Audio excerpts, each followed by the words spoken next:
Okay. What fun. Wait, let me get into position here. Oh, there it is. I'm live. It's the Nazarite bringing you Hebrew lore from days of yore right here in Yerushalayim. So it's a new moon tonight. It's 2 days, right? Tonight is the last day of the first Adar. Tomorrow night is the new moon, the first of the second Adar. It's the 13th month in the Hebrew calendar, corresponds with the tribe of Levi. And incidentally, my tribe, according to tradition. I wanted to broadcast tonight. I wasn't sure, but then I said, you know what, Jonathan, you did a stupid 7-second short on Monday. Sit down. It's a new moon broadcast. You'll get the energy, and I am already feeling it. Hello, people. Hello. Hey, Lisa. How you doing? Shalom to you. Peace be with you. So I'm going to finish last week's chat, and then I'll get to a couple of comments. Anything that's in the chat, I'll be popping in to the other window, on the live stream to see if anyone says anything. So let's see. When we left off last week, right? So there was this talk of heaven. I didn't go over it now. I'm just I'm inferring from what I'm seeing here from the last of the chat that I haven't read, that we were talking about purgatory, that idea of heaven and hell, and let's go with that. Okay, so Lisa, incidentally, you said spooky to spooky. I think it's the opposite of purgatory, but I'm not sure how that fits in. Is that in the New Testament? I forgot. So wait. So let's go back a second and see what Spooky said at the time. Spooky, what did you say? No, that's not it. Something else. Okay. Okay, no, I can't find it right now, and I won't waste your time searching for it. Let's just plow. Hey Lisa, do you remember what you said to Spooky? I mean, we were talking about heaven, hell, and purgatory, but I don't recall. Oh, well, we were talking about Sheol. I don't recall. Sometimes it's a blur. Let's see. Khalid said, I think because Paul was Roman is why most people see Jesus as a white guy. Possibly. I don't know the history of the different depictions of Yeshua, but I'm assuming that none of them that he did not look anything like that, like the more European one. Maybe he did. It just. But if he was Roman, yeah, I understand. I hear you. Paula says, or maybe it was Robert. No, Robert, I think it was Robert using Paula's user said, not interested in Zohar or Kabbalah at all, only Elohim's written Torah and Tanakh and New Testament. Right, so 5 books of Moses, the Tanakh, and the New Testament with no Zohar or Kabbalah. Yeah, now, the interesting thing about Kabbalah is that even though it represents the very foundation of everything in the 10 Sfirot and their different relationships and the way that they manifest in the world and the nature of the world in the great scheme of creation, even though the foundations of the physical universe, you could say, are they are resting on the Kabbalah's teachings, you don't need to learn Kabbalah, technically, halachically speaking, I suppose, in order to be a righteous person, a good person, keep the commandments, etc.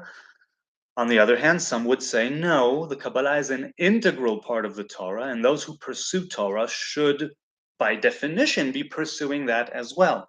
I've spoken of Kabbalah in the past here. I'm not a Kabbalist. I always say it. It never stops being true.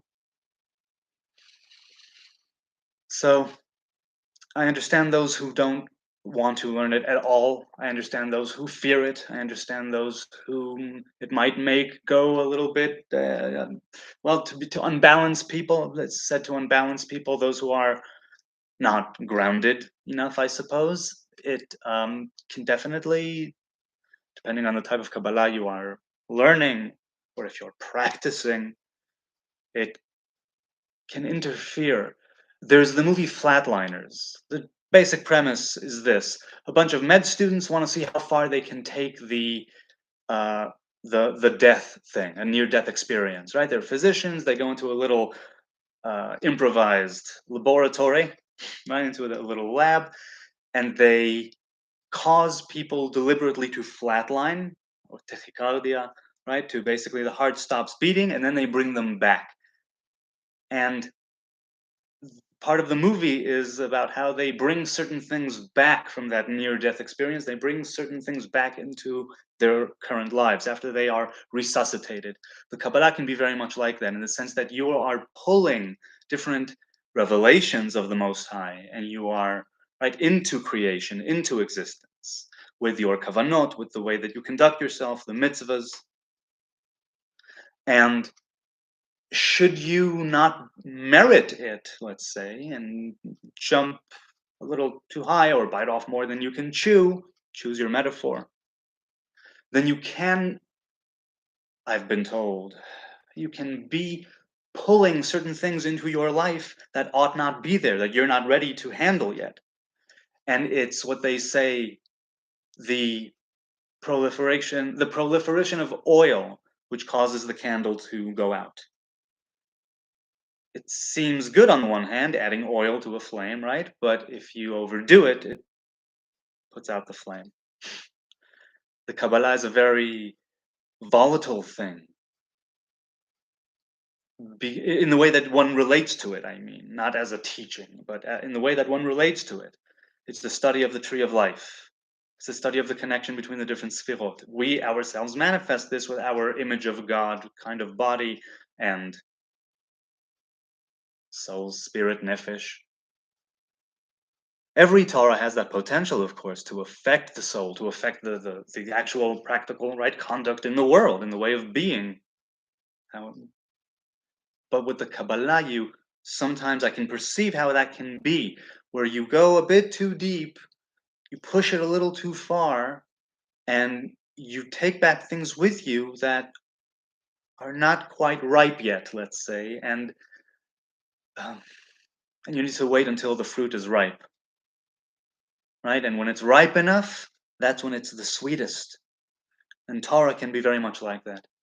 It takes patience and it takes persistence and diligence, and the sweetness of Torah is acquired, in my experience, through what they call wooing it, like one would woo an affianced, right? As someone who you're engaged to, and you're almost there, but you're not quite there yet, and there's a great yearning.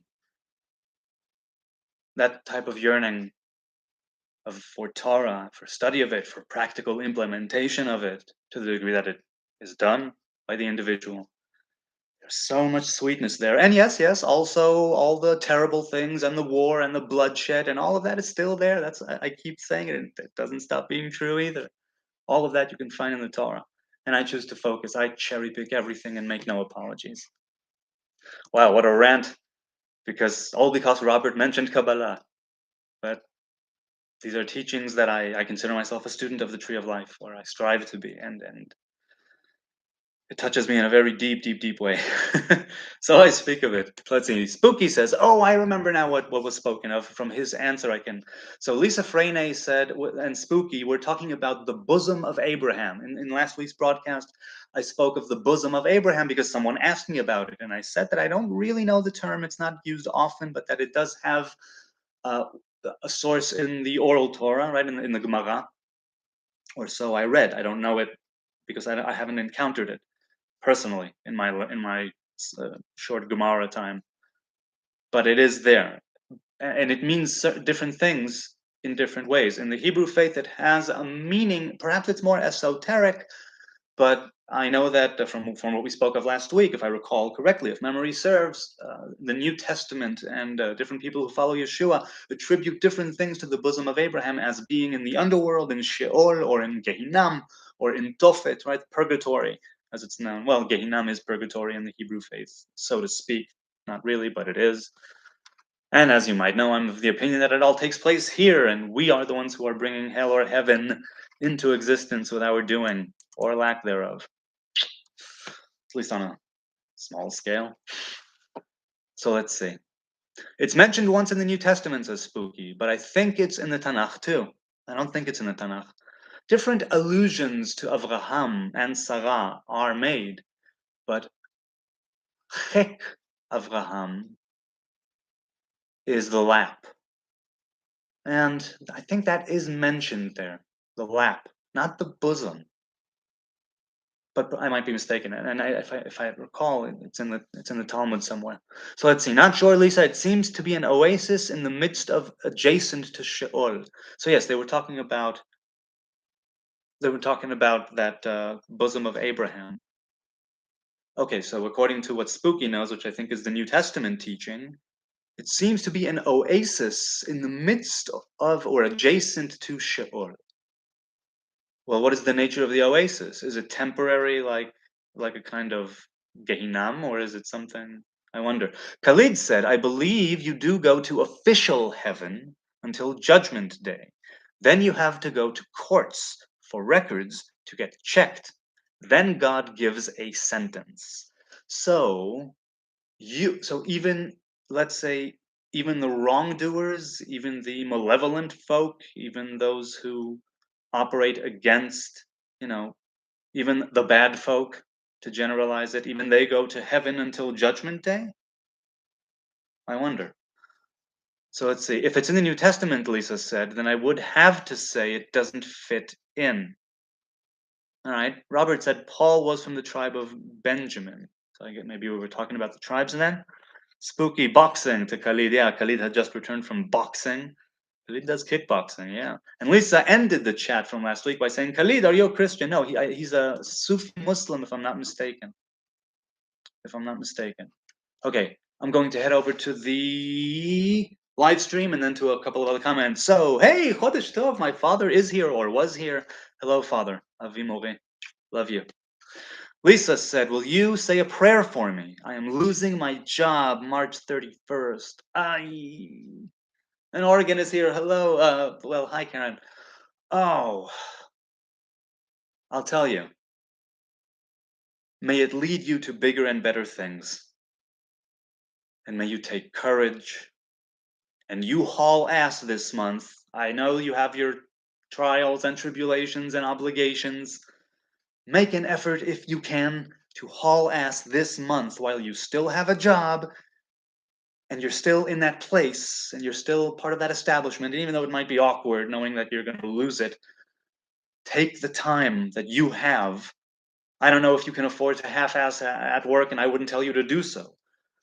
But take the time this month while you still have a job to do what you can to prep.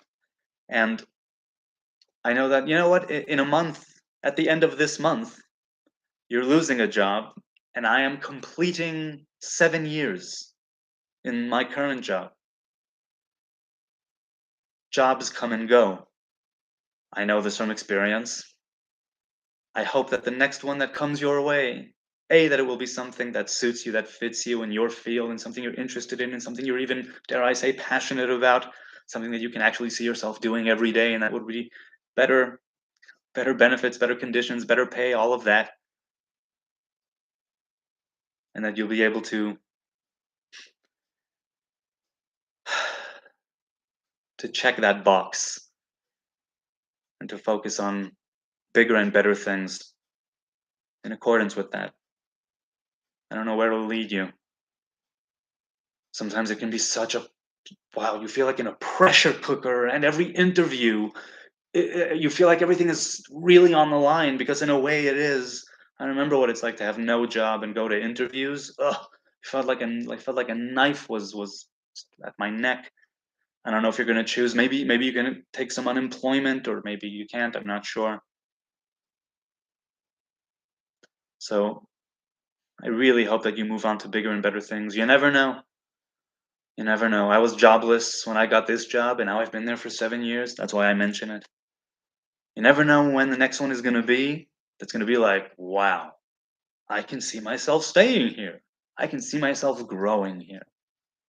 It's the experience I'm having right now, and it might end tomorrow for whatever reason, but for the last almost 7 years, it's been such a blessing. And I pray that you and everyone, people in the chat, people watching later, I pray that you will be able to wake up, or if you're, in the night shift, whenever you wake up, to wake up in the morning and be pumped and be excited about the day. It doesn't have to be like euphoria, because what's that? That comes and goes but to be pumped about the day, to say, yes, I think it's going to be a pretty good day despite everything. The day that I'm carrying on with now that I've woken up, I can see how it can be a good day if I just don't mess it up. have those types of lives, right? That's what we're looking for.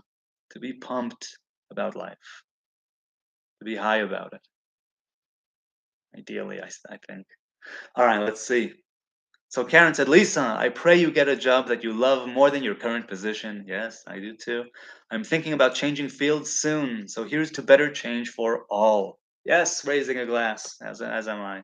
I'll raise my mouse. Hey, woman. So, thanks, Karen. I appreciate it. She says, that sounds great. Indeed, it does. And I really hope that our prayers bear fruit. So let's see. A couple of comments. Pixie Face. Pixie Face last week was talking about the name Adonai, the name Elohim, and we spoke of, like, in the comments and in the back and forth. We spoke of the here in the chat. I mean, last week we spoke of the difference between them. And so Pixie Face says, my point being, Elohim is the highest, first, before time, holy God. And as one of your commenters said on one of your previous vids, since the fall in Eden, we've lost a dimension of spiritual awareness. So then God manifests as Yod He Vav He and instructs, commands, leads, etc. So how come, he says, how come it's okay to say Elohim but not Yod He Vav He? That seems upside down to me. Okay, here's how I understand it, at least right now. Elohim may seem the highest because it comes first in the Torah. It represents a sort of manifestation of creation which was din, judgment, wrath, narrow, withholding. In this, the world was to be created originally. It didn't take. Only later, when the name Yod He Vav He pronounced Adonai, when Adonai Elohim came into the picture in the second story of Genesis, in the second story of creation, that sticks. This need to have the din, have the judgment, have the left hand, the left pillar, have the narrowness, have the withholding, have the wrath, anger, and bring with it a middle pillar name, Yod He Vav He, smack down in the middle of the 10 Sfirot and Tiferet there. So why are we allowed to say Elohim, since according to Pixie there, or what he was taught or heard or learned, Elohim is the highest, and Yod He Vav He is a secondary name, a kind of adaptation after the fall. Something along those lines, if I'm not mistaken.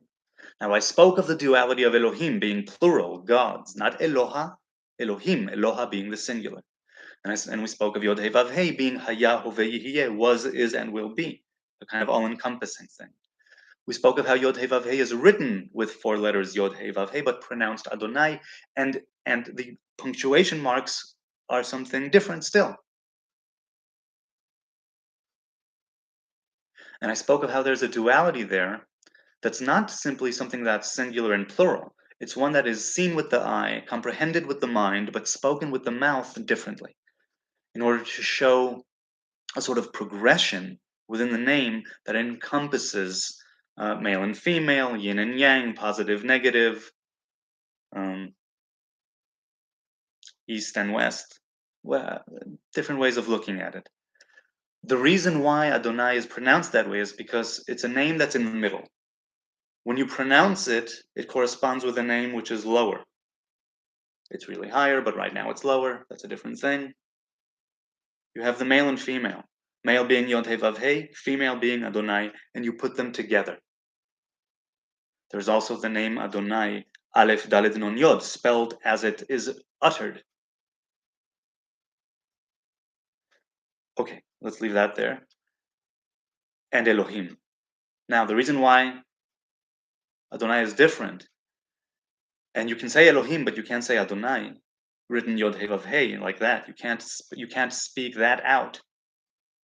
You can speak that because it bespeaks a lower sphira. That's what you utter. And the reason why you don't utter what is written is because it's going to it has a higher root, something like that. I'm not phrasing it properly, but I'm not sure. So okay, his question was, how come it's okay? Is her? I think it's a him. It's a him. How come it's okay to say Elohim but not Yod He Vav He? That seems upside down to me. It is upside down insofar as the 10 Sfirot are concerned, where Elohim has a higher root and Yod Heh Vav Heh has a higher root. And the root of Yod Heh Vav Heh is higher, let's say, than the root of Elohim. Yes, let's say that. That's why. I could speak of it longer, but I think that that's already me getting into things where I'll just fall down that Kabbalistic 10 Sfirot rabbit hole. I don't know if I made any sense right now with the explanation. They both bespeak a duality, but it's a different sort of it's a dual duality. Where this one is singular plural, this one goes more with up and down. Oh, you know what? In here, and to show that point even further, there is Yod Heh Vav Heh that has punctuation marks that sound like Elohim. It's written Yod Heh Vav Heh, but the punctuation marks are Elohim, and you pronounce it Elohim. You don't pronounce it as you would. Again, a question of seeing one thing and saying another, but this time the punctuation does correspond to what you utter, but the letters don't. Again, it's these relationships, these nuanced relationships between the 10 sefirot, which bring certain divine revelations into existence. You have a lower form of din, of gvura, of the left hand. You have the higher form of din, of gvura, of the left hand, represented by the left hemisphere of the mind, of the brain, rather. And so, well, because it's about bringing certain things into existence with what we say and what we think, Yod Heh Vav Heh is uttered but not spoken, as it's read. Yes. Oh God, I hope I'm making sense. Ugh. Let's see if there was anything else here in the live stream for now. Hey, I see Yow's in the chat. Boom.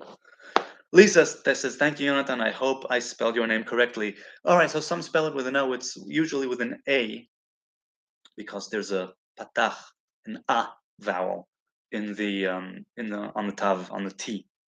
So, but Jonathan works too. Hey, says Yodidiah, hello, Gimatria man.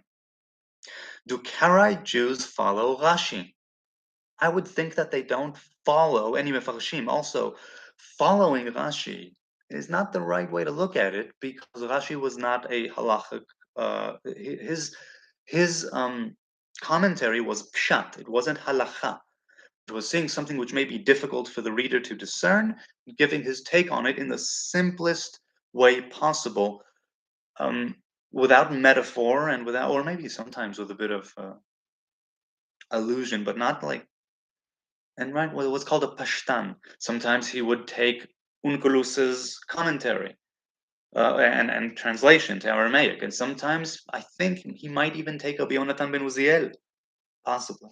And he cites a lot of midrash, and he cites a lot of agadah. And he may have been a halachic ruler in his time, sure, but I don't think that there's any halacha in Rashi's commentary on the Torah. He might cite midrash halacha and midrash agadah, but I don't think he himself rules on anything in the actual Torah commentary. But maybe you mean his rulings. Do you believe Rashi is part of the Torah? No, I do not. He is a commentator. Now, some people claim that Rashi, Rabbi Shlomo Yitzchaki, latched on to what's called Ruach HaKodesh. Now, Ruach HaKodesh, that spirit of sacredness or Holy Spirit, is this kind of wellspring of knowledge and potential which you can tap into. Some call it a lower form of prophecy. And it's something which is attainable where there's a spark of it, much like there is a spark of prophecy, there can be a spark of Ruach HaKodesh, what's called a hitnotzetzut, a kind of sparkle, if you will. Hitnotzetzut. You can tap into it more. You can tap into it more, I think, as you cultivate a more personal connection with the Most High. And even if you're not aware of the fact that that's what you're manifesting with your speech or conduct, I think there is a kind of sparkle which is part and parcel of walking one's individual path with Yah, before Yah. Something in my experience where You can see it on certain people in the way that they um, relate to Torah, the way that they relate to well, mainly to Torah and its practical implementation. And there's a spark there that's only theirs. Let's see. So yeah, I believe Rashi was a commentator and a very good one, no doubt. He was printed right alongside the Torah, the Chumash, right? Is Torah Rashi traditionally. Torah and Rashi on the side, written in what's called Ktav Rashi, Rashi writing, which existed only after Rashi died. After Rashi died, and they started to print it alongside in the Chumash, right, alongside the Torah. They had to make it easier for the reader to discern between the Torah and Rashi's commentary, which were one next to the other. So the Torah is written in one way, usually in the square Ashuri letters, the Hebrew letters, and on this side you would have Rashi's commentary running alongside it, parallel, in a different sort of Hebrew writing called Ktav Rashi. Hey, Ariel is here. Ariel says, evening all. Elohim comes first in the written Torah, but the concept and relationship with Yod He Vav He probably came long before the Torah was written down, if you take the Torah as a literal timeline. Yes, if you take it as a literal timeline, where it was Moses that wrote it way later, then yeah, it fits. Yonatan with an H, says Yodidiau. Yes, some people spell it that way, although that would be a tav with a geresh, Yonathan. And it's not Yonathan, it's Yonatan, with a tav, with a hard tav. Ariel says, does anyone remember the ancient Egyptian name for their god of monotheism? I probably knew this at some point. Yodidiao said, Ariel, it's Isis, Ra, El. Oh, he doesn't say it's Isis, Ra, El, Yisrael. Right, so he said this to me, and I said, yeah, it makes a lot of sense that this name would be comprised from the Canaanite and Egyptian sort of roots of the people of Israel. Makes perfect sense. It also makes perfect sense in well, okay, let's leave it at that. Karen says to Ariel, from what I have read, he revealed himself to Avraham as El Shaddai, and to the world as Yod He Vav He at the time of the Exodus. There is dispute as to whether the Yod He Vav He references were added after the Torah was written. The Aten, or maybe she's still writing. Oh, okay. Was the Aten was the monotheistic God institutionalized by Aken, Akhenatan, or Akhenaten. So at some point they moved from a polytheism to monotheism. So the Aten, okay, good to know. I don't know if I'll remember that, and I don't remember knowing that, so maybe I never knew that. I thought I knew, but I might be wrong. Yodidiahu said, Avraham named a place Adonai Yireh before the Exodus. Yes, he did. The place where he saw the binding, the place where the binding of Isaac took place. If I'm not mistaken, that's where it is. Yes, I think that's what that was. Aken Natan. Aken Natan.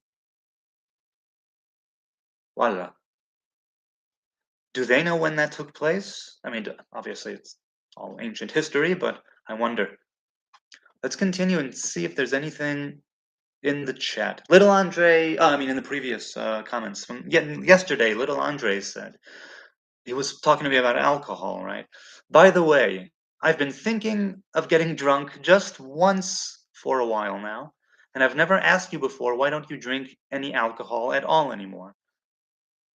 To which I responded, so why don't I drink any alcohol? The Nazarite vow precludes me from partaking of the fruit of the vine, of anything having to do with grapes, raisins, wine vinegar, different sorts of spirits based on wine, anything to do with the grapes, with the fruit of the vine. And I also took on, as those who follow might know, all other alcohol. So I answered what I've spoken of in the past. I have experienced, as far as I'm concerned, personally speaking, right? I experienced the highest high and the lowest low that alcohol can provide me with. That's how I saw it at the time. So I saw it was a good time to say goodbye to all alcohol because I don't need it anymore. It has nothing left to teach me. So my highest high was in times, let's say, where there was a hitvadut, when we were chanting and learning and singing as a group in yeshiva, and in other times when a group comes together. It's a kind of Yiddishkeit, Hebrew reasoning, as the Rastas call it, when a group sits together, and it's called a hitvadut. Hitvadut means getting to know, and it talks about getting to know oneself, as part of a group, and getting to know the Most High in that specific way that only a group can facilitate. I had wonderful times with alcohol and wine there. And the greatest high I ever had was being completely shit-faced on Purim a few years ago. Well, many years ago now. On Purim at my father's place. It wasn't a good experience for my family, but it was a wonderful experience for me. Even when I was vomiting completely because of the red wine, completely red vomit on the floor in the bathroom, not in the tub, not in the bowl, right in the center on the floor. It's like, dude, Jonathan, why didn't you? The tub was right there. The toilet was right there. You puke all over the floor.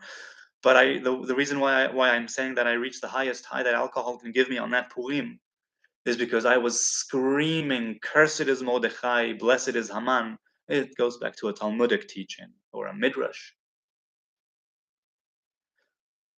I was able to transcend that day in a big way that only Purim can facilitate. And that's the highest high that I consider it to be. And the lowest low being passed out at Independence Park after a Balkan beatbox concert on a Friday afternoon, and having the cops take me home in a cop car, not in cuffs or anything. They were very kind and they took me home, and that was the lowest low. Me blacking out in public, not a good thing. So I don't think I have anything left for alcohol to teach me, at least not in right now in life. That's been my perception. So let's see. Where were we? Where were we? Oh, so oh,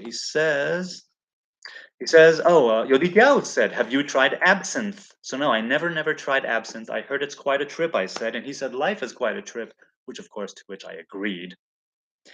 And little Andre continued and said, he speaks a bit about the cops, but you can read that if you want. It's in the comments there.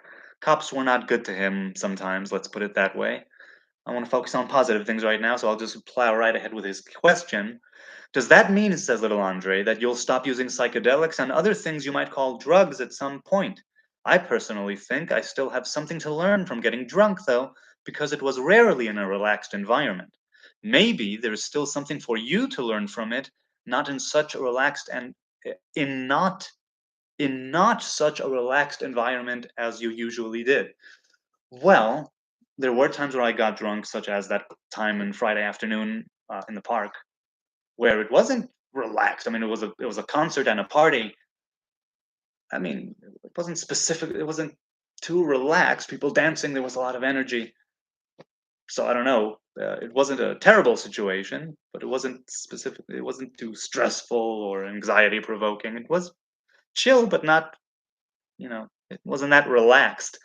It wasn't like in a hitvadut, right, with the guitars and drums, and so I I think that first of all, I'm still on board with psychedelics for sure. Should it come my way, I'm not ruling it out. I've had lovely times on psychedelics, setting people, the most important thing. And if I feel like there's nothing left for me to learn from that sort of experience, to the degree that I can call that an experience, because all trips vary, to the degree that I can generalize it as psychedelics, then if I feel there's nothing left to teach me, if I feel that it has nothing left to teach me, I might stop doing that too. Yeah, other drugs as well, whatever drugs. So yeah. Little Andre said, I'm also wondering what's the best tasting alcohol out there that doesn't contain grapes? Anyone? So if you in the chat or later, if you're watching this, if you have any comments on the best tasting alcohol in your estimation and in your experience, leave it in the chat, leave it in the comments now, leave it in the chat now, leave it in the comments later. So Yodidiao said 12 or 21-year aged Scotch. And I said I was never much of a drinker, which is true, but I do know what I like. And what I did like is also, yeah, nice Scotch, a good single malt, a nice dark beer. I love the Gold Star from the tap or from the bottle. And certain cocktails I remember being very yummy. I've tasted a mojito. I've tasted pina coladas. I tasted a wonderful martini, um, a good Long Island iced tea that's like rich with, I don't know, vermouth or whatever it was that kind of kicked it over the edge. I have memories of good tasting alcohol, but I was never a real connoisseur, so I have no idea. So if other people, I'm sure other people know. All right, I'm gonna go see if there's anything else in the chat right now, and if not, I'll say goodbye. Okay. How is Jerusalem, asks Yodidia? What neighborhood are you near? I'm near the old city. I'm next to the Jerusalem Cinematheque. Let's see. How is Jerusalem? Jerusalem is, speaking just for myself, Jerusalem is so good to me. She is so good to me. It's been 6 months since we've been back from the Netherlands, and I still love it. And I mentioned this last week too. I still love it. I love Yerushalayim. I really do. She's we share we share some frequencies, she and I. And I want to write about her. I want to write all kinds of things. Ugh, I should be writing, but I'm doing this, and this is good too. So, Oregon says, Akhenaten was the father of King Tut and the husband of Nefertiti. I don't remember the year, though. Oh, I see. Queen Nefertiti, I know. Very cool. I'm coming your way, says Yodidiao. Yes, yes, you are. He says, you're coming to the Holy Land. I have a souvenir from Brazil. Oh, well, I hope you're keeping it, because I'm not accepting anything else. I accepted one birthday gift from Robert and Paula Harrison. They sent me a t-shirt, they sent me a mug, all in the same package, right? A t-shirt, a mug, and a sweatshirt. And then I recall feeling really blessed and honored by it, which is why I accepted it. And then after I accepted it, that one gift, and this is what I'm telling you, take the equivalent of that money and whatever it is you want to donate or give or send my way, and give it to charity. Your choice of charity. So I seriously realized that you wanted to, if this is what you meant, that you have a souvenir for me from Brazil, I'm assuming that's what you meant. Maybe I'm way off and reading too much into it. If it's for me, then I am very, very kindly going to say, give it to someone else, or sell it and take the money and give it to charity, but right now, I won't be accepting it. Nothing personal. So maybe don't bring it or give it to someone else. I'm torn because I really appreciate the goodwill. I really, really do. But something in me says, no, you should not be accepting things from people. That one thing was enough. I used the mug at work. I wore the shirt today. And the sweatshirt, which has God's name on it, speaking of the name of God, the sweatshirt he sent me says, Paula and Robert, the sweatshirt that they sent me is a gray one with the writing, Yevarechecha Adonai ve'yishmerecha, the first verse of the priestly blessing, God bless and keep you. And it's written Yod He Vav He. And I feel like I need to be called to wear it. I wore it the one time when it first arrived. But anyway, it was the one gift that I accepted, and I don't think I'm at this time right now. I'm not going to accept anything else, but really nothing personal. I hope you understand. Okay, let's see. Ariel says, I struggle to get my head around how anyone could believe a person could be the monotheistic God. You really can't get your head around how a human being would want to really truly believe that divinity is within his reach, his or her reach, so much that it was even brought down here in human form. And if God embodied a human being, that means that I can do it too and have God rest in me, dwell in me. I am the tabernacle, I am the temple. I am Eden in which walks the Spirit of God. This idea of having, I don't believe it for a second, ever, that God was manifested as a human being in the flesh, because I don't know God. All I know is how God reveals himself to me. There may have been revelations of the Most High coming through people, like prophets, sages, others. But God in the flesh is something that I go, no. But I can totally believe why that would be a thing.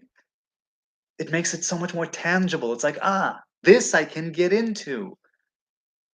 Because it's not me staring into the night sky and wondering about the night. No, it's a human being like me. I can be that guy in my way. I can be that righteousness. I think that's the appeal. I can definitely see the appeal, even if I don't believe it. The Didel says, Ariel, if a prophet is the representative of Yah, and they come in the name of Yah, if a prophet of Yah speaks with his words, isn't a prophet of Yah as close as some get to Yah? As close? Well, prophecy it was there for the people. Moses says, Navi Akim, right? I will erect a prophet, Kamoni, like me.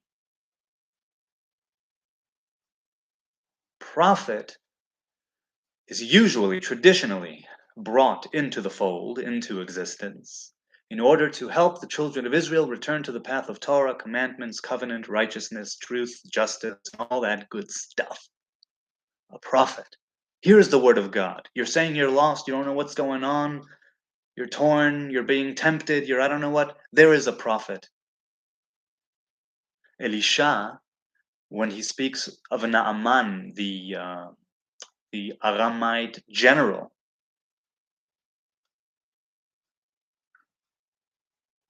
he says, or is it Eliyahu or Elisha that say, well, what do you mean? Let the king come here and he will know that there is a prophet in Israel. I think it was Elisha, when he cured Naaman, he told him to go dip in the Jordan 7 times and then his skin was made pure.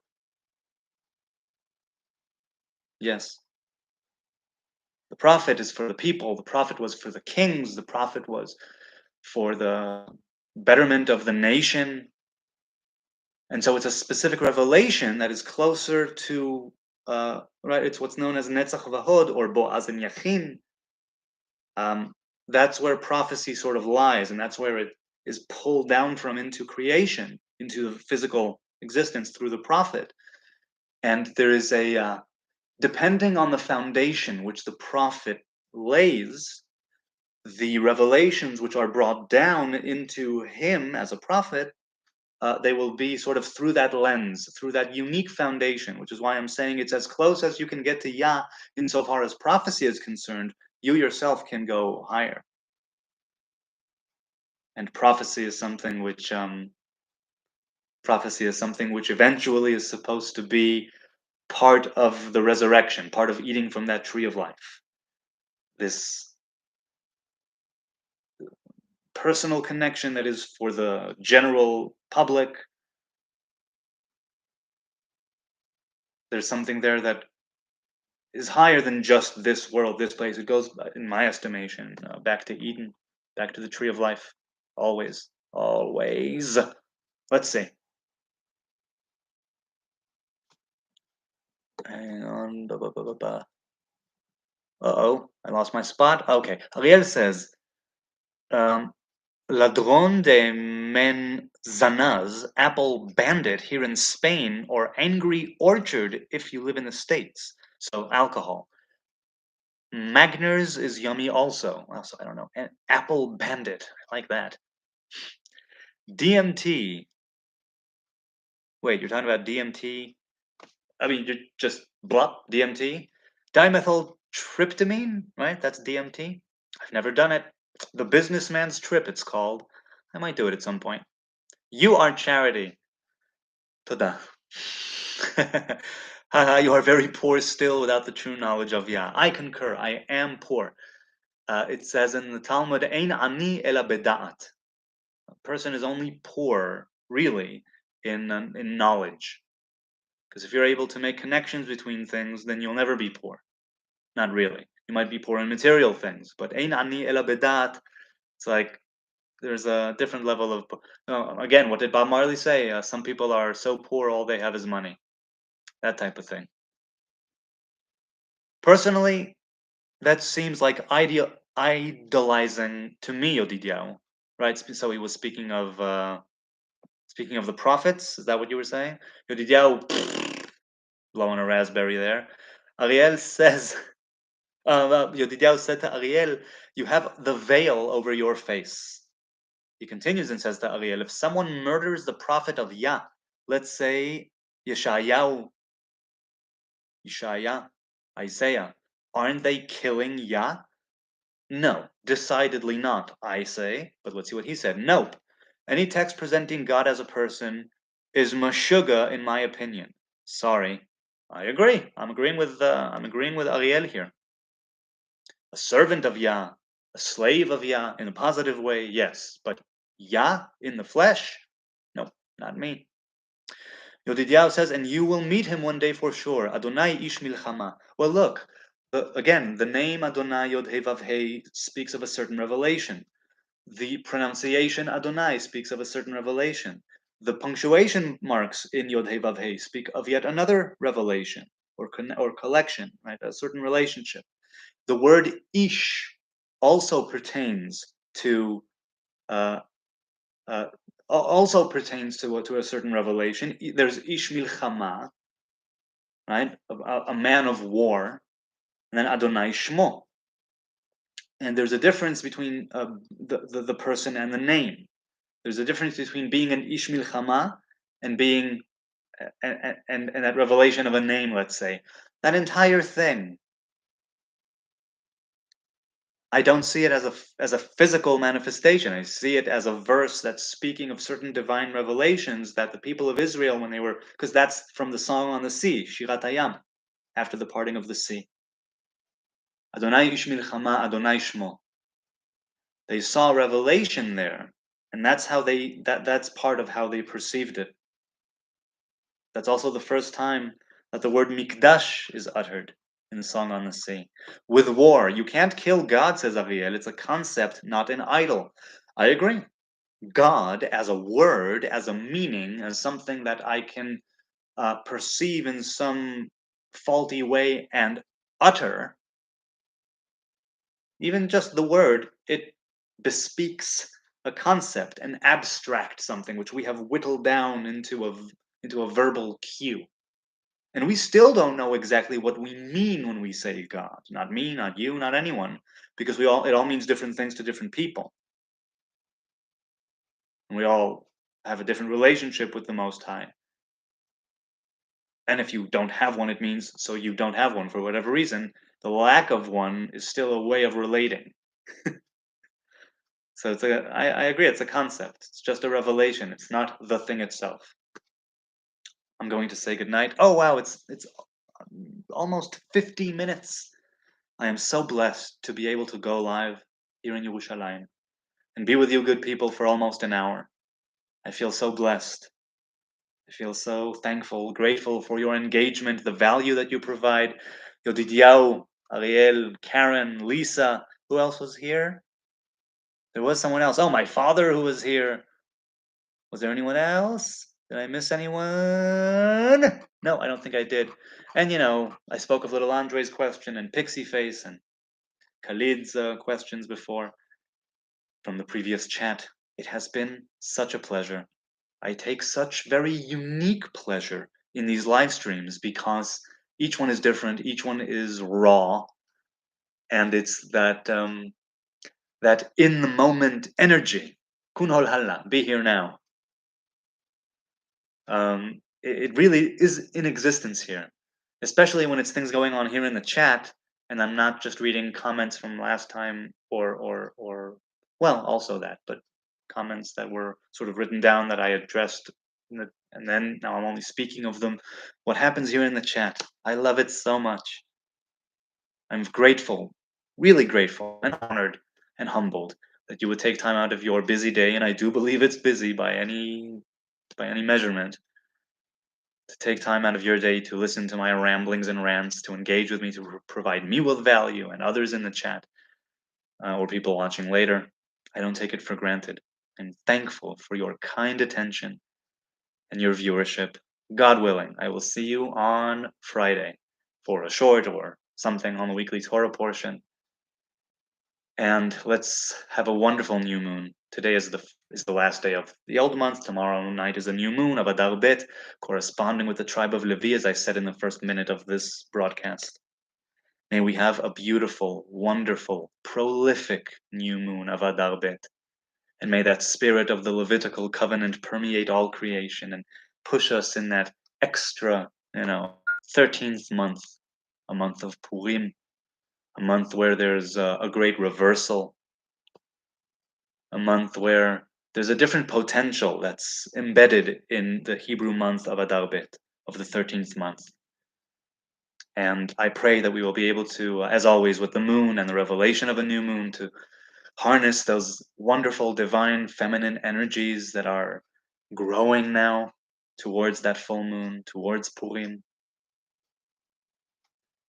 And may we, with our own doing and our own conduct, merit positive vibrations to lead a better life, a peaceful life, a righteous life. And Lisa, I really hope things go well with the job. Truly, I do. I know it as somebody who's been unemployed, who's had to, it's whatever the situation is, it's not fun losing a job when you don't have something else lined up. So I really hope and pray that you'll be able to line something else up for yourself. I have faith in you and in your abilities to haul ass this month and get it done. Inshallah. Let's have a good one, people. God bless. Thanks again. I really appreciate it.